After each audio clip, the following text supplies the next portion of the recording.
ಸ್ನೇಹಿತರೆ, ನಿಮ್ಮಲ್ಲಿ ಯಾರಾದರೂ ಹಣ ಉಳಿಸ್ಬೇಡಿ ಅಂದ್ರೆ ನೀವೇನಂತೀರಿ? ಏನಪ್ಪ ಇವನು ಹುಚ್ಚಂತರ ಮಾತಾಡ್ತಿದ್ದಾನೆ ಅನ್ಕೋತೀರಿ ಅಲ್ವಾ? ಆದ್ರೆ ಇವತ್ತು ನಾನು ಹೇಳೋ ಈ ಇಬ್ಬರು ಬಾಲ್ಯದ ಗೆಳೆಯರ ಕಥೆ ಕೇಳಿದ ಮೇಲೆ ನೀವೇ ಹೇಳ್ತೀರಿ, ಇಷ್ಟು ದಿನ ನಾನು ಮಾಡ್ತಿದ್ದ ತಪ್ಪು ಇದೇ ಅಲ್ವಾ ಅಂತ. ನಿಮ್ಮ ಉಳಿತಾಯದ ಹಣ ನಿಮ್ಮನ್ನು ಶ್ರೀಮಂತರನ್ನಾಗಿ ಮಾಡ್ತಿದೀಯಾ ಅಥವಾ ಬಡವರನ್ನಾಗಿ ಮಾಡ್ತಿದೀಯಾ? ಬನ್ನಿ ಈ ವಿಡಿಯೋದಲ್ಲಿ ನೋಡೋಣ. ಯಮುನಾ ನದಿಯ ತಟದಲ್ಲಿರುವ ಸುಂದರಪುರ ಎಂಬ ಪುಟ್ಟ ಹಳ್ಳಿ. ಅಲ್ಲಿ ರಮೇಶ್ ಮತ್ತು ಕಿಶನ್ ಎಂಬ ಇಬ್ಬರು ಆಪ್ತ ಗೆಳೆಯರಿದ್ದರು. ಇಬ್ಬರ ಪರಿಸ್ಥಿತಿಯೂ ಒಂದೇ ತರ ಇತ್ತು. ಇಬ್ಬರ ತಂದೆಯಂದಿರು ಶ್ರೀಮಂತ ಜಮೀನ್ದಾರರ ಬಳಿ ಕೂಲಿ ಕೆಲಸ ಮಾಡಿ ಸಂಸಾರ ನಡೆಸುತ್ತಿದ್ದರು. ಒಂದು ದಿನ ಈ ಇಬ್ಬರು ಗೆಳೆಯರು ತಮ್ಮದೇ ಆದ ಸ್ವತಂತ್ರ ಬದುಕು ಕಟ್ಟಿಕೊಳ್ಳುವ ಸಮಯ ಬಂದಾಗ ಇಬ್ಬರಿಗೂ ಅವರ ತಂದೆಯಂದಿರು ತಲಾ 5,000 ರೂಪಾಯಿಗಳನ್ನು ಕೊಟ್ಟರು. ಇಬ್ಬರೂ ತಮ್ಮ ತಂದೆಯ ಮಾತನ್ನು ಗಂಭೀರವಾಗಿ ತೆಗೆದುಕೊಂಡರು. ಆದರೆ ಅದನ್ನು ಅರ್ಥ ಮಾಡಿಕೊಂಡ ರೀತಿ ಮಾತ್ರ ಬೇರೆಯಾಗಿತ್ತು. ರಮೇಶ್ ಏನು ಮಾಡಿದ ಅಂದ್ರೆ, ಆ 5,000 ರೂಪಾಯಿಯನ್ನು ಹಳೆಯ ಬಟ್ಟೆಯಲ್ಲಿ ಸುತ್ತಿ ತನ್ನ ಗುಡಿಸಿಲಿನ ಮಣ್ಣಿನ ಕೆಳಗೆ ಹೂತು ಹಾಕಿದ. ದಿನವಿಡೀ ಕೂಲಿ ಕೆಲಸ ಮಾಡಿ ಬಂದ ಹಣದಲ್ಲಿ ಒಂದೊಂದು ಪೈಸೆಯನ್ನು ಉಳಿಸಿ ಆ ಹೂತಿದ್ದ ಬಟ್ಟೆಗೆ ಸೇರಿಸುತ್ತಿದ್ದ. ಕಿಶನ್ ಏನ್ ಮಾಡ್ ಗೊತ್ತಾ? ಅವನು ಆ 5,000 ರೂಪಾಯಿಯಿಂದ ಒಂದು ಹಸುವನ್ನ ಖರೀದಿಸಿದ. ರಮೇಶ್ ಇದನ್ನು ನೋಡಿ ನಕ್ಕ. ಎಂತ ದಡ್ಡ ನೀನು! ನಾನು ನನ್ನ ಹಣವನ್ನು ಸುರಕ್ಷಿತವಾಗಿ ಇಟ್ಟಿದ್ದೇನೆ. ನೀನು ಅದರ ಮೇಲೆ ಹೂಡಿಕೆ ಮಾಡಿ ಈಗ ಅದಕ್ಕೆ ಮೇವು ಹಾಕಬೇಕು, ಅದರ ಆರೋಗ್ಯ ನೋಡಿಕೊಳ್ಳಬೇಕು. ಒಂದು ವೇಳೆ ಹಸು ಸತ್ತರೆ ನಿನ್ನ ಹಣವೆಲ್ಲ ಮಣ್ಣು ಪಾಲು ಅಂದ. ಆದರೆ ಕಿಶನ್ ತಲೆ ಕೆಡಿಸಿಕೊಳ್ಳಲಿಲ್ಲ. ಮುಂಜಾನೆಯೇ ಎದ್ದು ಹಸುವಿನ ಆರೈಕೆ ಮಾಡಿ ಹಾಲು ಮಾರಿ ಬದುಕುತ್ತಿದ್ದ. 2 ವರ್ಷಗಳಲ್ಲಿ ಆ ಹಸು ಕರು ಹಾಕಿತು. ಈಗ ಕಿಶನ್ ಬಳಿ 3 ಹಸುಗಳಿದ್ದವು. 5 ವರ್ಷಗಳು ಕಳೆದವು.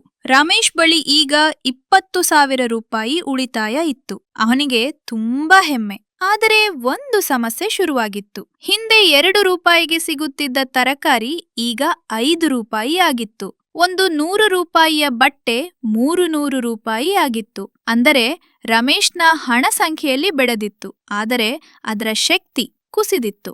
ಇತ್ತ ಕಿಶನ್ನ ಡೈರಿ ಫಾರಂನಲ್ಲಿ ಈಗ 10 ಹಸುಗಳಿದ್ದವು. ಅವನು ಹಳ್ಳಿಯ 2 ಹುಡುಗರಿಗೆ ಕೆಲಸ ಕೊಟ್ಟಿದ್ದ. ಸಣ್ಣ ಜಮೀನು ಖರೀದಿಸಿ ಅಲ್ಲಿ ದೊಡ್ಡ ಕೊಟ್ಟಿಗೆ ಕಟ್ಟಿಸಿದ್ದ. ರಮೇಶ್ ಆಶ್ಚರ್ಯದಿಂದ ಕೇಳಿದ, ಇದೆಲ್ಲ ಹೇಗೆ ಸಾಧ್ಯವಾಯಿತು? ಕಿಶನ್ ನಗುನಗುತ್ತಾ ಹೇಳಿದ, ಗೆಳೆಯ, ನಾನು ಮಲಗಿದ್ದರೂ ನನ್ನ ಹಸುಗಳು ನನಗಾಗಿ ಹಣ ಸಂಪಾದಿಸುತ್ತವೆ. ನನ್ನ 5,000 ರೂಪಾಯಿ ಒಂದೇ ಕಡೆ ಕುಳಿತುಕೊಳ್ಳಲಿಲ್ಲ, ಅದು ಮರಿ ಹಾಕಿ ಬೆಳೆಯುತ್ತಾ ಹೋಯಿತು. 10 ವರ್ಷಗಳಾದವು. ರಮೇಶ್ ಬಳಿ 50,000 ರೂಪಾಯಿ ಇತ್ತು. ಆದರೆ ಬದುಕು ಬದಲಾಗಿತ್ತು. ಅಕ್ಕಿಯ ಬೆಲೆ 3 ಪಟ್ಟು ಹೆಚ್ಚಾಗಿತ್ತು. ಮಕ್ಕಳ ಶಾಲಾ ಫೀಸು, ಬಟ್ಟೆ, ಆಸ್ಪತ್ರೆ ಖರ್ಚು. ರಮೇಶ್ ತನ್ನ ಉಳಿತಾಯದ ಹಣವನ್ನು ಖರ್ಚು ಮಾಡಲೇಬೇಕಾದ ಪರಿಸ್ಥಿತಿ ಬಂತು. ಅಂದರೆ ಅವನು ಉಳಿಸಿದ ಹಣ ಬದುಕನ್ನು ಬೆಳೆಸುವ ಬದಲು ಕೇವಲ ಬದುಕನ್ನು ಉಳಿಸಿಕೊಳ್ಳಲು ಖರ್ಚಾಗುತ್ತಿತ್ತು. ಆದರೆ ಕಿಶನ್ ಈಗ 30 ಹಸುಗಳ ಒಡೆಯ. 10 ಜನರಿಗೆ ಕೆಲಸ ಕೊಟ್ಟಿದ್ದಾನೆ. ಟ್ರ್ಯಾಕ್ಟರ್ ಇದೆ. ಮಕ್ಕಳು ನಗರದ ಒಳ್ಳೆಯ ಶಾಲೆಗೆ ಹೋಗುತ್ತಿದ್ದಾರೆ. ಅವನ ಮನಸ್ಸಿನಲ್ಲಿ ಒಂದು ತೃಪ್ತಿ ಇತ್ತು. ಒಂದು ಸಂಜೆ ರಮೇಶ್ ತನ್ನ ನೋವನ್ನು ಕಿಶನ್ ಮುಂದೆ ತೋಡಿಕೊಂಡ. ಕಿಶನ್ ಒಂದು ಸಣ್ಣ ಕೆರೆಯನ್ನು ತೋರಿಸಿ ಹೇಳಿದ, ನೋಡು ರಮೇಶ್, ಆ ಕೆರೆಯಲ್ಲಿ ನೀರು ಬರುವುದೂ ಇಲ್ಲ, ಹೋಗುವುದೂ ಇಲ್ಲ.